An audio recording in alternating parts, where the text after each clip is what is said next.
회장님, 저 통역사 거짓말하고 있습니다.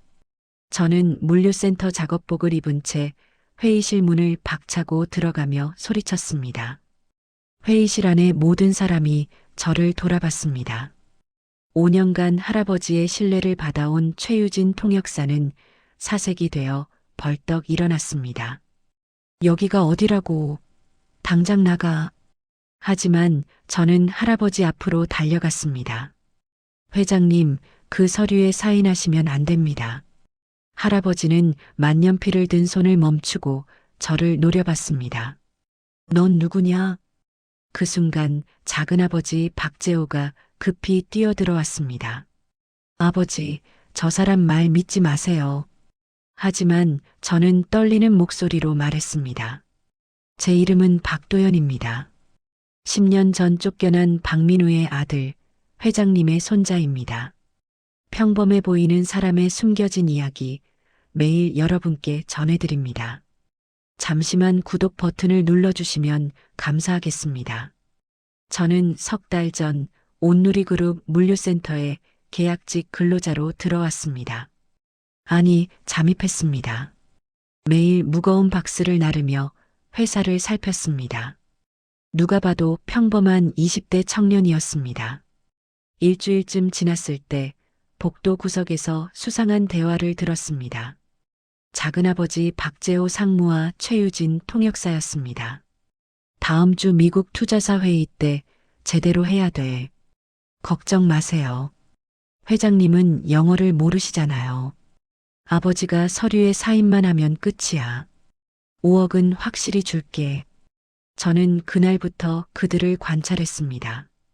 주차장에서 봉투를 주고받는 장면도 봤습니다. 그러던 어느 날 게시판에 공지가 붙었습니다. 금주 금요일 미국 투자사와 계약 체결, 본관 출입 통제. 바로 그날이었습니다. 금요일 오전 10시 저는 생수 박스를 들고 본관 복도를 서성했습니다. 회의실 문틈으로 미국인의 목소리가 들렸습니다. 모든 경영 의사결정에 우리 투자사의 사전 승인이 필요합니다. 분명히 그렇게 말했습니다. 그런데 최유진의 입에서 나온 말은 달랐습니다. 회장님, 중요한 사항만 상호 협의하고 경영권은 회장님께 그대로 두겠답니다. 완전히 정반대였습니다. 할아버지는 기분 좋은 표정으로 고개를 끄덕였습니다. 역시 최 통역사 수고했어. 미국인 제임스가 서류를 툭툭 치며 재촉했습니다. 최유진이 할아버지 손에 만년필을 쥐어줬습니다. 회장님, 여기 사인하시면 됩니다. 할아버지가 만년필 뚜껑을 열었습니다. 저는 더 이상 망설일 수 없었습니다. 생수 박스를 내려놓고 회의실 문을 박차고 들어갔습니다. 회장님, 최유진이 제 팔을 붙잡으려 했지만 저는 몸을 피하며 할아버지 앞으로 달려갔습니다. 그 서류에 사인하시면 안 됩니다. 최 통역사가 거짓말하고 있습니다. 할아버지가 저를 노려봤습니다. 넌 누구냐? 무슨 소리냐? 방금 저 미국인이 말한 건 중요한 사항만 협의하는 게 아닙니다. 모든 의사결정에 투자사 승인이 필요하다고 했습니다. 최유진이 소리쳤습니다. 이 미친 사람이. 회장님, 저 사람 말 믿지 마십시오. 할아버지가 떨리는 손으로 서류를 내려놨습니다. 내가 그걸 어떻게 아느냐? 영어를 내가 어떻게 알아듣냐? 저는 제임스를 똑바로 쳐다보며 영어로 물었습니다. 방금 회장님께 말씀하신 조건이 정확히 무엇입니까? 제임스가 당황한 표정으로 최유진을 쳐다봤습니다. 제임스가 머뭇거리다 대답했습니다. 모든 경영 의사결정에 우리 투자사의 사전 승인이 필요합니다. 저는 할아버지께 말했습니다. 들으셨습니까? 저 사람이 방금 그렇게 말했습니다. 최 통역사가 거짓 통역을 한 겁니다. 할아버지의 얼굴이 굳어졌습니다. 저는 주머니에서 스마트폰을 꺼냈습니다. 이것 좀 보십시오. 작은아버지가 최 통역사에게 5억 원을 송금한 내역입니다. 일주일 전입니다. 화면에는 박재호에서 최유진으로 5억 원이 송금된 내역이 선명했습니다. 작은아버지와 최통역사가 짜고 회사를 팔아넘기려 한 겁니다. 제임스가 급히 서류를 챙기며 일어났습니다. 할아버지가 소리쳤습니다. 경비들, 당장 이 사람들 못 나가게 해. 경비 2명이 달려들어왔습니다. 제임스는 빠져나갔지만 최유진은 붙잡혔습니다. 회장님, 오해입니다. 경찰에 넘겨라. 바로 그때 작은아버지 박재호와 한소희가 급하게 들어왔습니다. 작은아버지는 저를 보자 얼굴이 하얗게 질렸습니다. 저 사람은 누구예요? 할아버지가 차갑게 말했습니다. 너희들이 무슨 짓을 했는지 다 들통났다. 저는 작은아버지를 똑바로 쳐다봤습니다. 작은아버지, 10년 만입니다. 한소희가 떨리는 목소리로 물었습니다. 설마, 넌 도연이? 저는 박도연입니다. 회장님의 큰 손자입니다. 작은아버지의 얼굴에서 핏기가 싹 빠졌습니다. 회의실이 얼어붙었습니다. 한소희가 할아버지에게 달려가 팔을 붙잡았습니다. 여보, 저 아이 말을 믿으면 안 돼요. 사기꾼일 수도 있어요. 작은아버지도 급히 말했습니다. 아버지, 저런 건 얼마든지 조작할 수 있어요. 형과 조카가 짜고 회사를 빼앗으려는 겁니다. 저는 스마트폰을 몇 번 터치한 뒤 다시 화면을 보여드렸습니다. 그럼 이건요? 작은아버지와 최유진이 카페에서 만나는 사진입니다. 2주 전에 찍었습니다. 화면에는 두 사람이 카페 구석에 앉아 서류를 보는 모습이 선명했습니다. 저는 다시 화면을 넘겼습니다. 이건 통화 녹음입니다. 작은아버지가 최유진에게 오늘 회의에서 거짓 통역하라고 지시하는 내용입니다. 재생 버튼을 눌렀습니다. 작은아버지의 목소리가 회의실에 울려 퍼졌습니다. 최 통역사, 내일 회의 때 제대로 해야 돼. 아버지가 사인만 하면 끝이야. 경영권 조항은 반대로 통역하는 거 잊지 마. 할아버지가 주먹을 쥐었습니다. 작은아버지가 뒤로 물러서며 말했습니다. 저 목소리는 제가 아닙니다.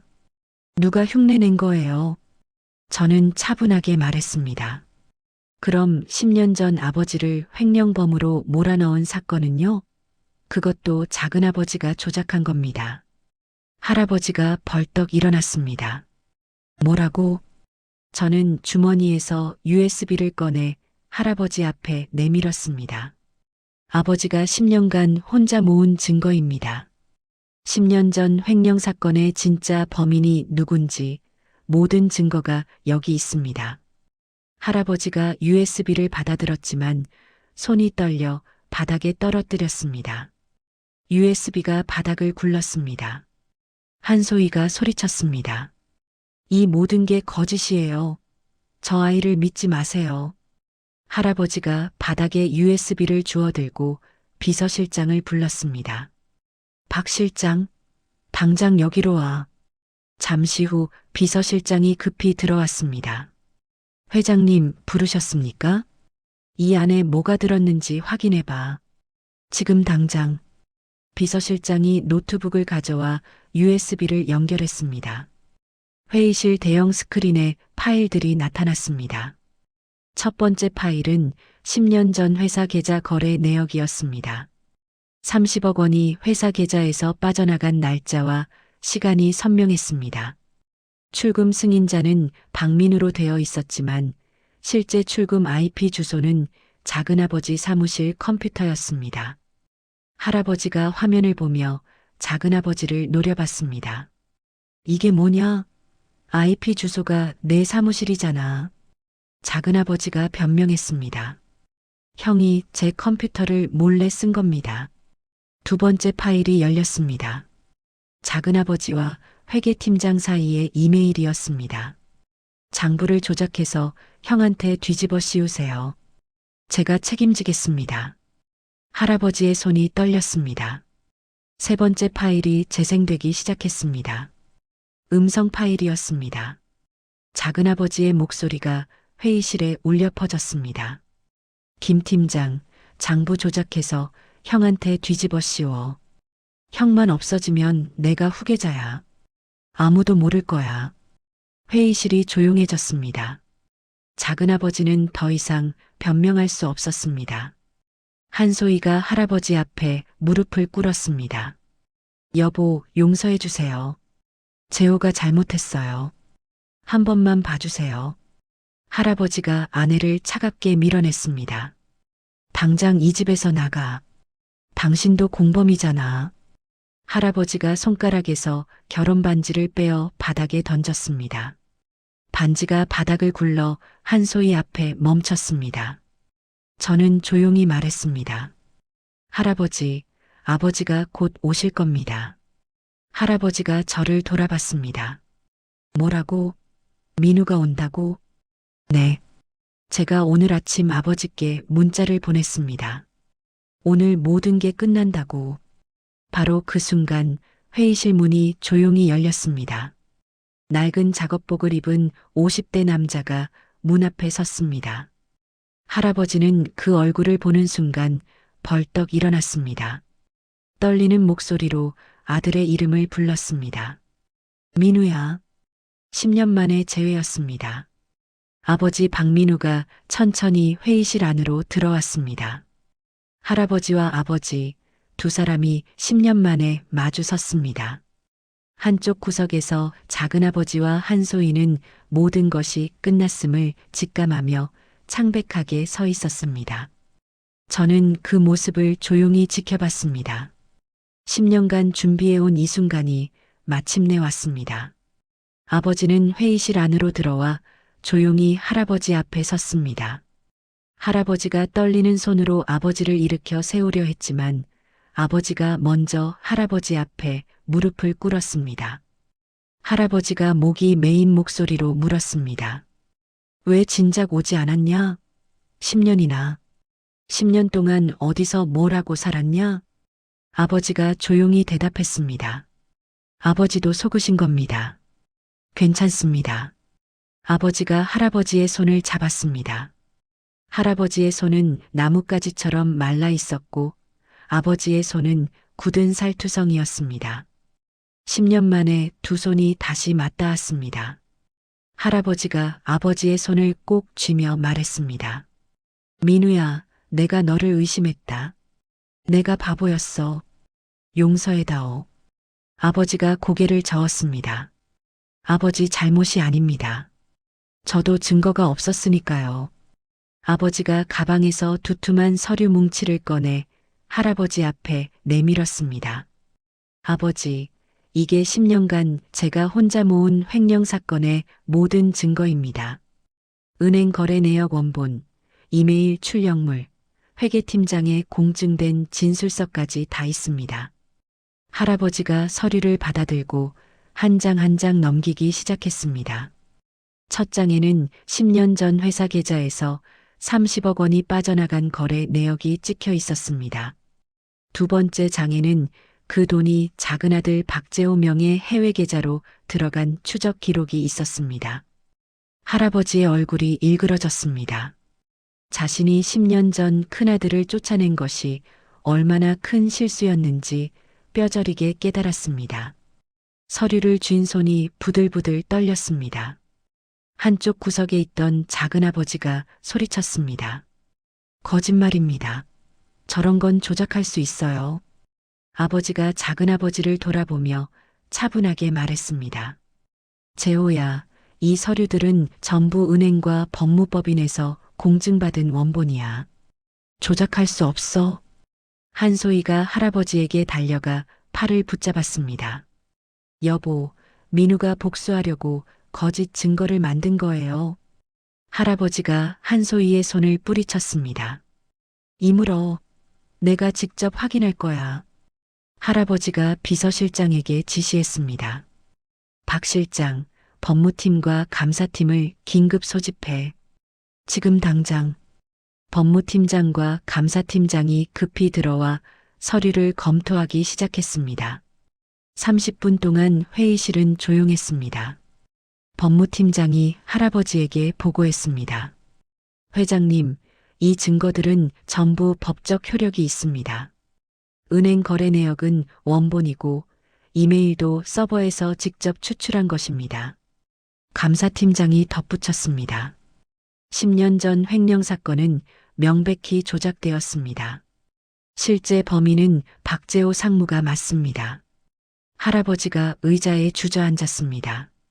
10년 동안 믿었던 진실이 거짓이었고 쫓아냈던 아들이 결백했다는 사실이 너무 무거웠습니다. 작은아버지가 갑자기 책상 위에 무거운 문진을 집어들었습니다. 아버지를 향해 던지며 소리쳤습니다. 형, 다 형 때문이야. 형만 없었으면. 저는 재빨리 아버지 앞을 막아섰습니다. 문진을 손으로 받아냈지만 손바닥이 찢어지며 피가 흘렀습니다. 흑, 아버지가 제 손을 붙잡았습니다. 도연아, 괜찮냐? 손 좀 보자. 경비 2명이 달려들어 작은아버지를 제압했습니다. 작은아버지는 경비들에게 붙잡혀 바닥에 무릎을 꿇었습니다. 한소희가 바닥에 주저앉아 울부짖었습니다. 할아버지는 단 한 번도 그들을 돌아보지 않았습니다. 할아버지가 비서실장에게 지시했습니다. 박 실장, 즉시 경찰을 불러 재호와 한소희, 그리고 최유진까지 모두 조사받게 해. 비서실장이 전화를 들었습니다. 할아버지가 작은아버지를 향해 차갑게 말했습니다. 너를 더 이상 내 아들로 생각하지 않겠다. 법의 심판을 받아라. 아버지가 제 손을 살폈습니다. 손바닥이 깊게 찢어져 피가 계속 흘렀습니다. 아버지가 손수건을 꺼내 제 손을 감싸주었습니다. 아파? 병원 가야겠다. 저는 고개를 저었습니다. 괜찮습니다, 아버지.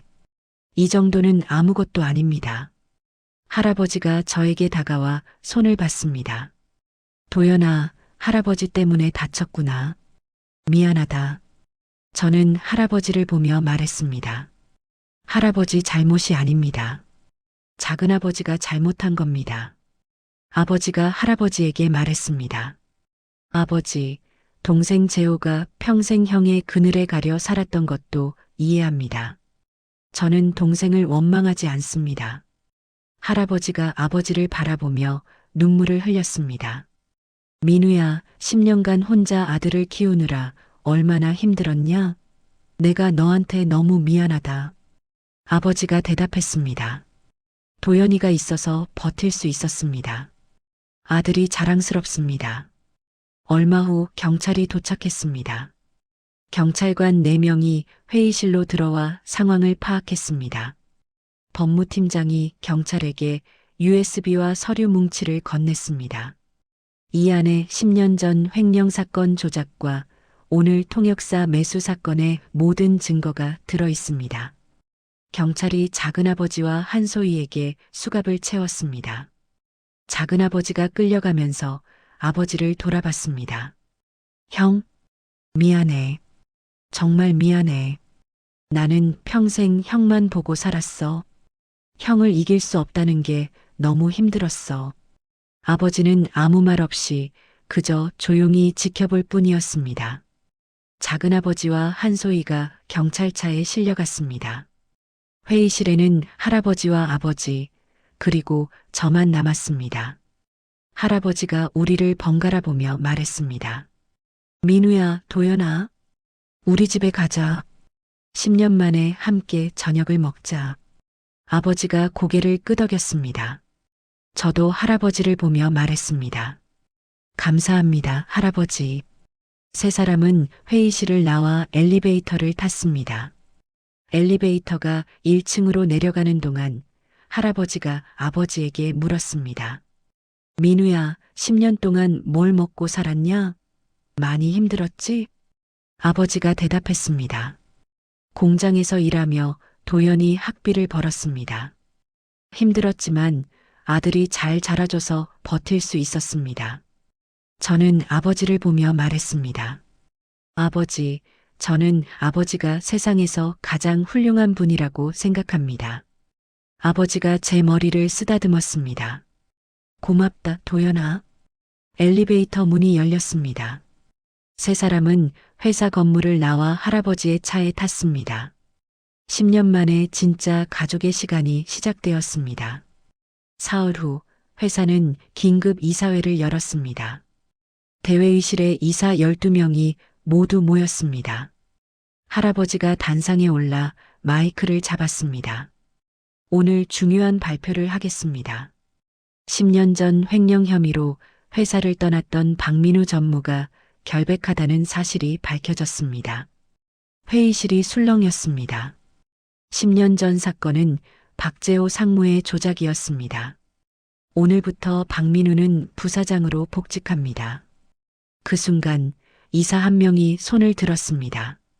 회장님, 잠깐만요. 재무담당 이사 김동욱이었습니다. 결백하신 건 이해하겠습니다. 하지만 박민우 전무님은 10년간 현장을 떠나 계셨습니다. 바로 부사장으로 복직시키는 건 무리가 있지 않습니까? 다른 이사가 거들었습니다. 맞습니다. 회사 경영 환경도 10년 전과 완전히 달라졌습니다. 검증 기간이 필요합니다. 할아버지가 얼굴을 굳혔습니다. 무슨 소리냐? 민우는 10년 전에도 훌륭한 부사장이었어. 김동욱 이사가 차분하게 말했습니다. 그건 10년 전 이야기입니다. 지금은 해외 투자, 디지털 전환, 전부 달라졌습니다. 최소한 6개월 정도 적응 기간을 거쳐야 합니다. 아버지가 조용히 말했습니다. 이사님들 말씀이 맞습니다. 할아버지가 아버지를 봤습니다. 민우야. 아버지, 괜찮습니다. 저도 10년 동안 현장만 있었습니다. 천천히 배우겠습니다. 김동욱 이사가 고개를 끄덕였습니다. 그럼 일단 전무로 복직하시고 6개월 후 평가를 거쳐 부사장 승진을 검토하는 게 어떻겠습니까? 다른 이사들도 동의했습니다. 할아버지는 불만스러웠지만 받아들일 수밖에 없었습니다. 알겠네. 그렇게 하지. 그때 또 다른 이사가 저를 가리키며 물었습니다. 그런데 저 젊은 분은 누구십니까? 할아버지가 저를 소개했습니다. 제 손자 박도연입니다. 회사를 구한 아이지. 영업 담당 이사 박철수가 물었습니다. 회사를 구한 건 훌륭합니다. 하지만 경력이 어떻게 되십니까? 저는 솔직하게 대답했습니다. 석 달간 물류센터 계약직으로 일했습니다. 이사들이 웅성거렸습니다. 박철수 이사가 다시 물었습니다.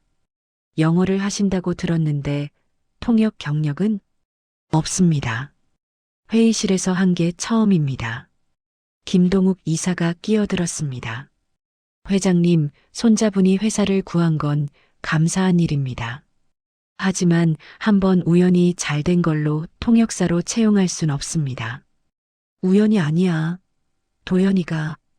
회장님, 전문 통역사도 아니고 검증도 안 된 분을 회사 공식 인력으로 쓰실 겁니까? 만약 실수라도 하면 어쩌시려고요? 할아버지가 할 말을 잃었습니다. 저는 조용히 말했습니다. 이사님들 말씀이 맞습니다. 저는 아직 검증되지 않았습니다. 또 다른 이사가 말했습니다. 회장님, 손자분이라고 특혜를 주시면 다른 직원들이 뭐라고 하겠습니까? 할아버지가 주먹을 쥐었지만 이사들의 말도 일리가 있었습니다. 회의는 결국 이렇게 정리되었습니다. 아버지는 전무로 복직, 6개월 후 재평가. 저는 정식 채용 없음. 회의가 끝난 후 복도에서 할아버지가 미안한 표정으로 저를 봤습니다. 도연아, 미안하다. 괜찮습니다, 할아버지. 아버지도 제 어깨를 두드렸습니다. 도연아, 우리 더 열심히 하자. 증명하는 수밖에 없어. 저는 고개를 끄덕였습니다. 네, 아버지. 더 열심히 해야죠. 할아버지가 우리를 보며 말했습니다. 민우야, 도연아, 미안하다. 하지만 포기하지 마라. 네, 아버지. 네, 할아버지. 세 사람은 복도에 서서 서로를 바라봤습니다. 아직 갈 길이 멀었지만 포기할 수 없었습니다. 일주일 후 회사는 긴장감에 휩싸였습니다. 아랍에미리트 투자자 알만수르 대표가 오는 날이었습니다. 50억 규모의 계약이 걸린 중요한 회의였습니다. 저는 물류센터에서 평소처럼 박스를 나르고 있었습니다. 이사회 이후 저는 다시 계약직 근로자로 돌아왔습니다. 오전 9시 본관이 소란스러워졌습니다. 비서실장이 복도를 뛰어다니며 전화를 받고 있었습니다. 네, 교통사고요? 지금 병원이라고요? 저는 복도 구석에서 그 모습을 지켜봤습니다. 비서실장이 급히 할아버지 사무실로 뛰어들어갔습니다. 회장님, 큰일 났습니다. 할아버지 사무실 문이 활짝 열려 있어서 목소리가 복도까지 들렸습니다. 아랍어 통역사 이 선생님이 출근길에 교통사고를 당했습니다. 뭐라고? 지금 병원 응급실입니다. 오늘 회의는 절대 못 옵니다. 다른 통역사는? 아랍어 전문 통역사는 국내에 5명뿐인데 전부 일정이 있습니다. 할아버지의 목소리가 떨렸습니다. 알만수르는 1시간 후에 도착한다고. 어떻게 하나? 저는 심호흡을 하고 할아버지 사무실로 걸어갔습니다. 문을 두드렸습니다. 회장님, 제가 하겠습니다. 할아버지와 비서실장이 저를 돌아봤습니다. 도연아, 무슨 소리냐? 제가 아랍어 통역하겠습니다. 비서실장이 황당하다는 표정을 지었습니다. 박도연 씨, 지금 장난할 때가 아닙니다. 장난 아닙니다. 저 대학에서 아랍어 문학과 전공했습니다. 할아버지가 놀라며 저를 봤습니다. 내가 아랍어를? 네. 4년간 전공했습니다. 할아버지, 기회를 주십시오. 비서실장이 반대했습니다. 회장님, 안 됩니다. 50억짜리 계약인데 검증도 안 된 사람을. 할아버지가 고민하는 표정을 지었습니다. 그때 아버지가 사무실로 들어왔습니다. 아버지, 무슨 일입니까? 민우야, 통역사가 사고를 당했어. 도연이가 자기가 하겠다는데. 아버지가 저를 봤습니다. 도연아, 내가 정말 할 수 있겠냐? 네, 아버지. 할 수 있습니다. 아버지가 잠시 생각하다 할아버지께 말했습니다. 아버지, 도연이한테 시키십시오. 하지만 민우야, 지금 다른 방법이 없잖습니까? 도연이를 믿어봅시다. 할아버지가 저를 똑바로 쳐다봤습니다. 도연아, 정말 자신 있느냐? 네, 할아버지. 알았다. 하지만 실수하면. 네, 알겠습니다. 1시간 후 회의실에 알만수르 대표와 참모 2명이 들어왔습니다. 할아버지, 아버지, 그리고 제가 그들을 맞이했습니다. 김동욱 이사와 박철수 이사도 배석했습니다. 김동욱 이사가 저를 보고 눈살을 찌푸렸습니다. 회장님, 저 계약직 직원이 왜 여기 있습니까? 할아버지가 대답했습니다. 오늘 통역을 맡았네. 네. 전문 통역사는요? 사고를 당했어. 도연이가 대신한다. 박철수 이사가 황당하다는 표정을 지었습니다. 회장님, 농담이시죠? 50억짜리 계약인데 다른 방법이 없네. 이사들이 불안한 표정으로 서로 눈빛을 주고받았습니다. 알만수르가 영어로 인사했습니다. 만나서 반갑습니다, 회장님. 저는 유창하게 통역했습니다. 만나서 반갑다고 하십니다. 회의가 시작되었습니다. 처음 10분간은 영어로 진행되었습니다. 저는 완벽하게 통역했습니다.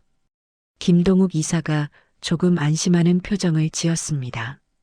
하지만 갑자기 알만수르가 참모를 보며 아랍어로 말했습니다. 이 계약 조건 우리한테 너무 불리한 것 같은데? 참모가 아랍어로 대답했습니다. 맞습니다.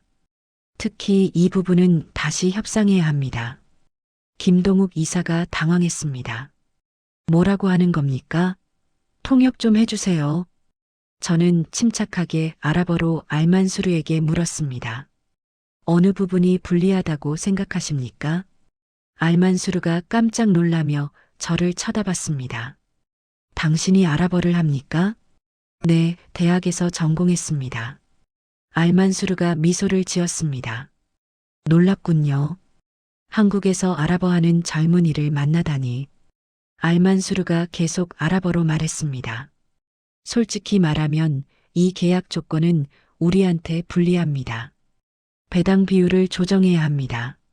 저는 할아버지께 통역했습니다. 배당 비율을 재협상하고 싶다고 합니다. 할아버지가 물었습니다. 어떻게 바꾸고 싶은 거냐? 저는 아랍어로 알만수르에게 물었습니다. 알만수르가 대답했습니다. 저는 30분간 아랍어로 알만수르와 협상했습니다. 할아버지와 아버지는 제가 유창하게 아랍어로 대화하는 모습을 놀라운 표정으로 지켜봤습니다. 김동욱 이사와 박철수 이사는 입을 다물지 못했습니다. 저는 양쪽의 이익을 조정하며 계약 조건을 수정했습니다. 결국 양쪽 모두 만족하는 조건으로 합의했습니다. 알만수르가 만족스러운 표정으로 서류에 서명했습니다. 그리고 아랍어로 저에게 말했습니다. 당신 덕분에 좋은 계약을 했습니다. 정말 고맙습니다. 저는 아랍어로 대답했습니다. 저야말로 감사합니다. 회의가 끝난 후 알만수르가 악수를 청했습니다. 다음에도 당신과 일하고 싶습니다. 알만수르 일행이 나간 후 회의실이 조용해졌습니다. 김동욱 이사가 먼저 입을 열었습니다. 박도연 씨 정말 대단합니다.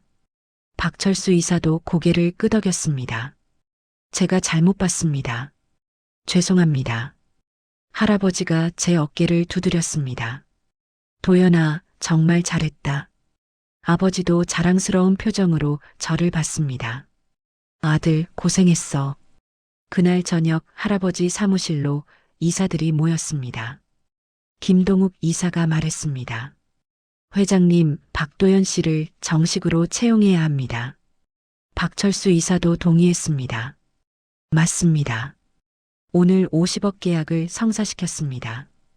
충분히 검증되었습니다. 할아버지가 미소를 지었습니다. 그럼 이사님들 동의하시는 겁니까? 네, 회장님. 할아버지가 저를 불렀습니다. 도연아, 내일부터 해외사업부 대리로 발령을 내리겠다. 저는 고개를 숙였습니다. 감사합니다, 할아버지. 그날 밤 아버지와 함께 퇴근길에 걸었습니다. 아버지가 물었습니다. 도연아, 내가 아랍어를 전공했는지 몰랐다. 아버지한테 말씀 못 드렸어요.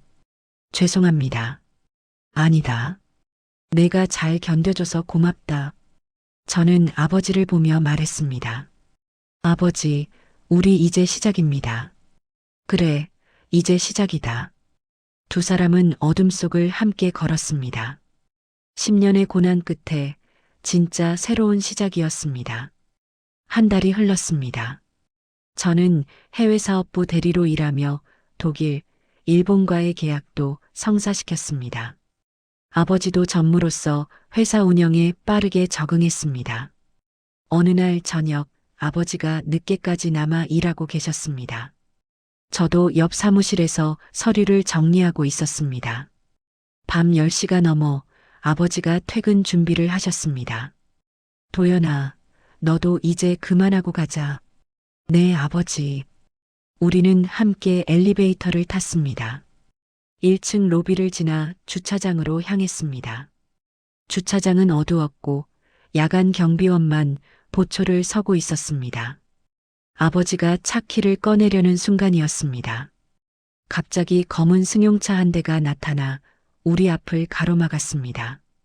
차 문이 열리며 남자 3명이 내렸습니다. 얼굴을 마스크로 가리고 손에 쇠파이프를 들고 있었습니다. 아버지가 저를 뒤로 밀어냈습니다. 도연아, 뒤로 물러서. 남자 중 한 명이 말했습니다.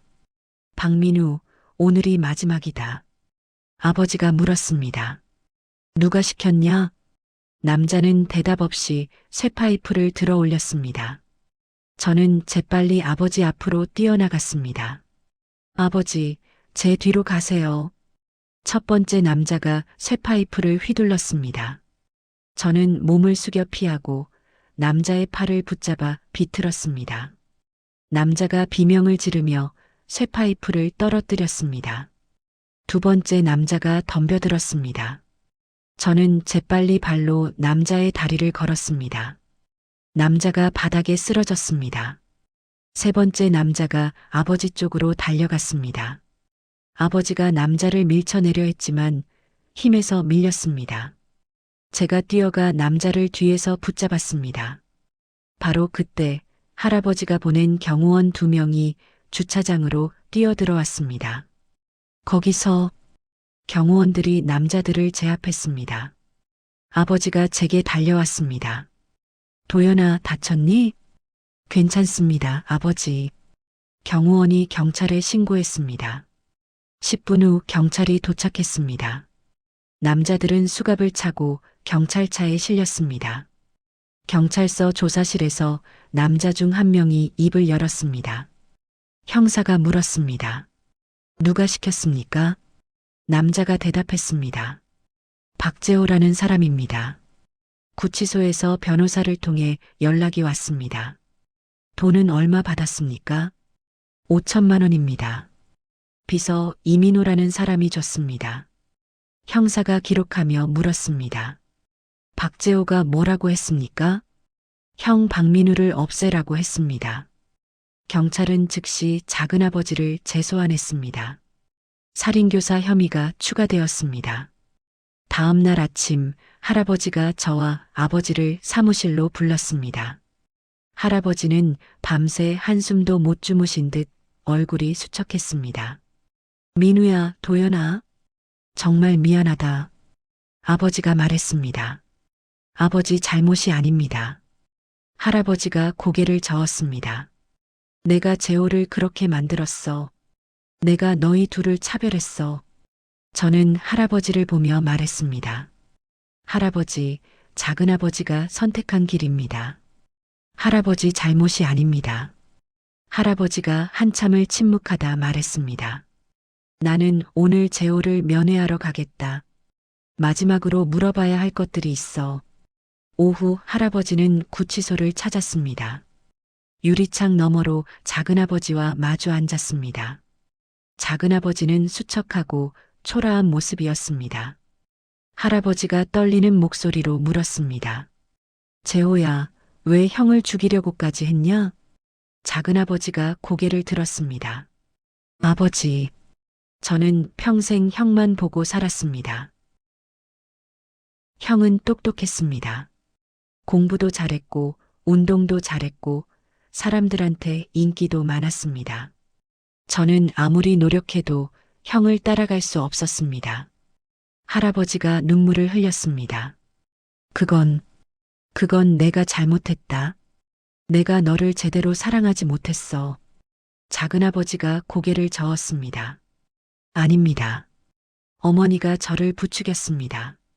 끊임없이 형을 이겨야 한다고, 형을 밀어내야 한다고 말했습니다. 저는 그 기대를 저버릴 수 없었습니다. 재호야, 형이 10년 전 쫓겨났을 때 저는 기뻤습니다. 이제 제 차례라고 생각했습니다. 하지만 형이 돌아왔을 때 저는 견딜 수 없었습니다. 할아버지가 손으로 얼굴을 가렸습니다. 작은아버지가 계속 말했습니다. 아버지, 저는 벌을 받아 마땅합니다. 형을 죽이려고까지 했으니까요. 할아버지가 울면서 말했습니다. 재호야, 아버지가 미안하다. 아닙니다. 제 잘못입니다. 면회 시간이 끝났습니다. 할아버지가 일어서며 마지막으로 말했습니다. 재호야, 감옥에서 나오면 다시 시작하자. 아버지가 기다리마. 작은아버지가 눈물을 흘리며 고개를 숙였습니다. 할아버지가 구치소를 나와 차에 탔습니다. 혼자 뒷좌석에 앉아 한참을 울었습니다. 그날 저녁 할아버지 자택에서 저녁을 먹었습니다. 할아버지가 아버지에게 물었습니다.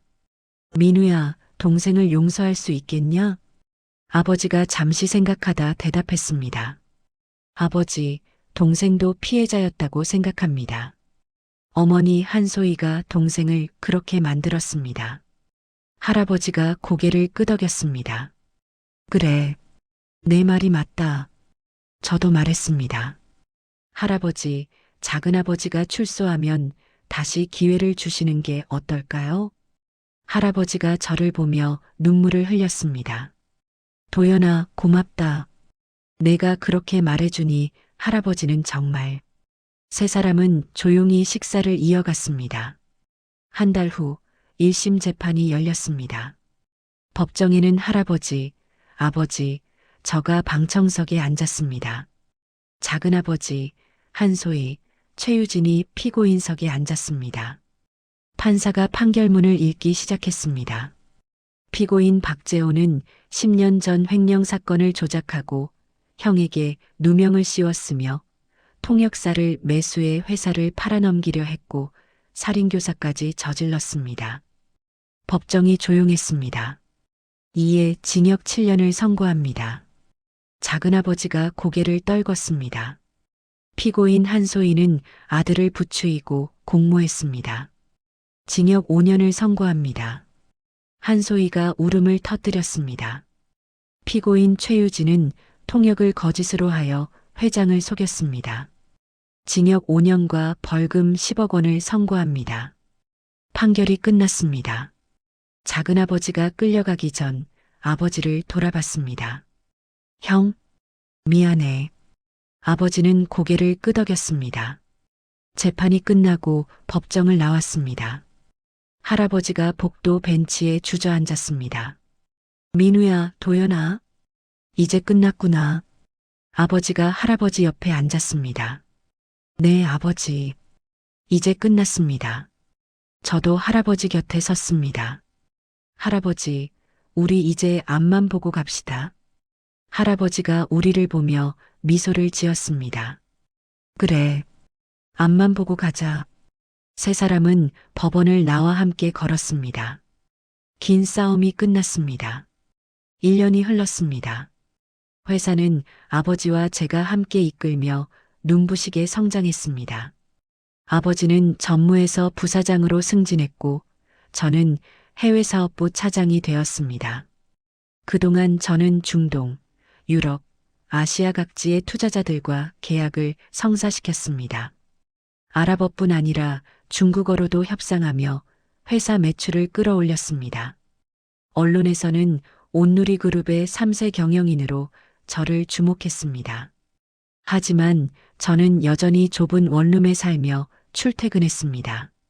아버지도 평택의 작은 아파트에서 할아버지 집까지 매일 출퇴근하셨습니다. 어느 날 저녁 할아버지가 우리를 자택으로 불렀습니다.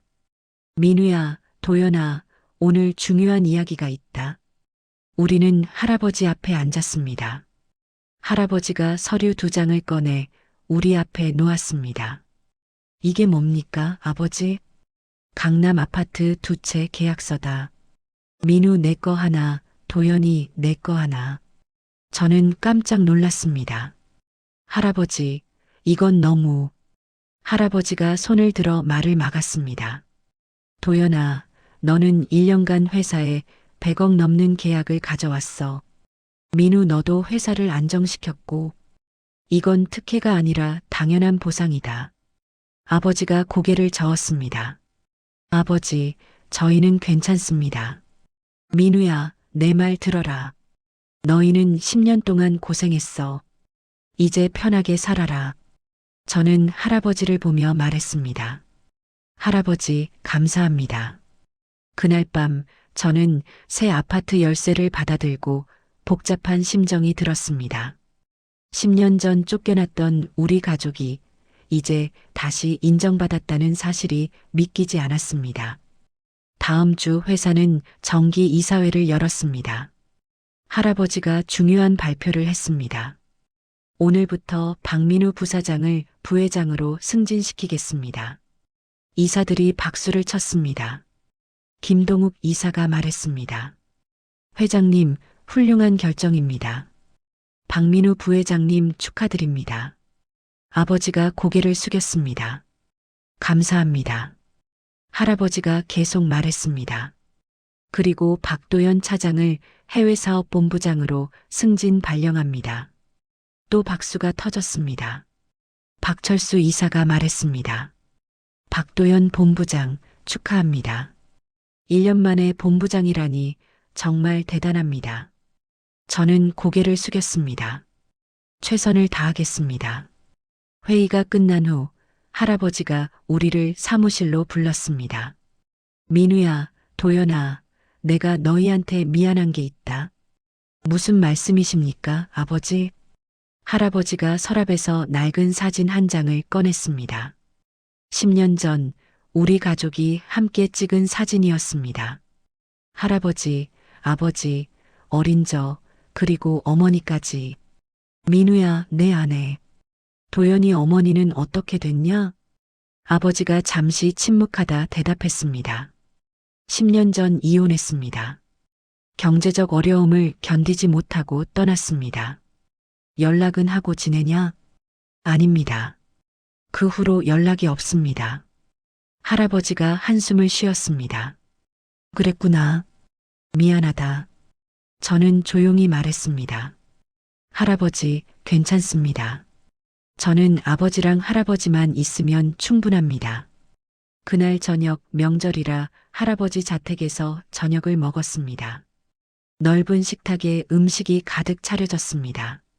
할아버지가 아버지 그릇에 반찬을 담아주었습니다. 민우야, 많이 먹어라. 제게도 반찬을 담아주었습니다. 도연아, 너도 많이 먹어라. 요즘 너무 말랐어. 세 사람은 조용히 식사를 했습니다. 식사가 끝난 후 할아버지가 우리를 거실 창가로 불렀습니다. 창밖으로 첫눈이 내리고 있었습니다. 할아버지가 말했습니다. 민우야, 도연아, 우리 참 많은 일을 겪었다. 네, 아버지. 10년 동안 헤어져 살았고, 배신도 당하고, 위험도 겪었지. 아버지가 할아버지 어깨에 손을 얹었습니다. 하지만 이제 우리 함께 있잖습니까? 저도 할아버지 옆에 섰습니다. 할아버지, 저희는 행복합니다. 할아버지가 우리를 양쪽에서 껴안았습니다. 민우야, 도연아, 고맙다. 너희가 있어서 할아버지는 행복하다. 세 사람은 창밖에 눈을 바라보며 서로를 껴안았습니다. 오랜 고난 끝에 찾아온 진정한 화해와 사랑의 순간이었습니다. 눈은 계속 내렸고 세 사람의 마음속에도 따뜻한 눈이 내리고 있었습니다. 그리고 2년 후 작은아버지 박재호가 출소하는 날이었습니다. 교도소 앞에 할아버지, 아버지, 저가 함께 나가 있었습니다. 교도소 문이 열리고 작은아버지가 걸어 나왔습니다. 수척하고 초라한 모습이었습니다. 작은아버지가 우리를 보고 멈춰 섰습니다. 할아버지가 먼저 다가갔습니다. 재호야, 오랜만이다. 작은아버지가 고개를 숙였습니다. 아버지, 죄송합니다. 아버지가 다가가 손을 내밀었습니다. 재호야, 이제 다시 시작하자. 작은아버지가 눈물을 흘리며 형의 손을 잡았습니다. 형, 정말 미안해. 저도 작은아버지에게 다가갔습니다. 작은아버지, 할아버지 회사에 자리 하나 준비했습니다. 천천히 배우시면 됩니다. 작은아버지가 저를 보며 눈물을 흘렸습니다. 도연아, 고맙다. 네 사람은 차에 올라탔습니다. 할아버지가 말했습니다. 재호야, 집에 가서 저녁 먹자. 내가 좋아하던 갈비탕 끓여놨다. 작은아버지가 눈물을 닦으며 대답했습니다. 네, 아버지. 차가 출발했습니다. 창밖으로 봄 햇살이 비쳤습니다. 긴 겨울이 끝나고 봄이 온 것 같았습니다. 저는 창밖을 보며 생각했습니다. 가족의 의미는 피가 아니라 진심이구나. 10년의 고난, 배신, 용서, 그리고 화해. 우리 가족은 모든 것을 겪고 다시 하나가 되었습니다. 할아버지가 뒷좌석에서 말했습니다. 민우야, 재호야, 도연아. 우리 이제 행복하게 살자. 네, 아버지. 네, 할아버지. 네 사람의 목소리가 차 안에 울려 퍼졌습니다. 그리고 그날 저녁 할아버지 자택 식탁에는 온 가족이 둘러앉았습니다. 10년 만에 처음으로 진짜 가족의 시간이었습니다. 할아버지가 잔을 들었습니다. 우리 가족 모두 건강하고 행복하자. 건배. 따뜻한 봄날, 우리 가족은 새로운 시작을 했습니다. 이야기를 끝까지 들어주신 여러분, 감사합니다. 여러분의 오늘도 따뜻하고 행복하시기를 기원합니다.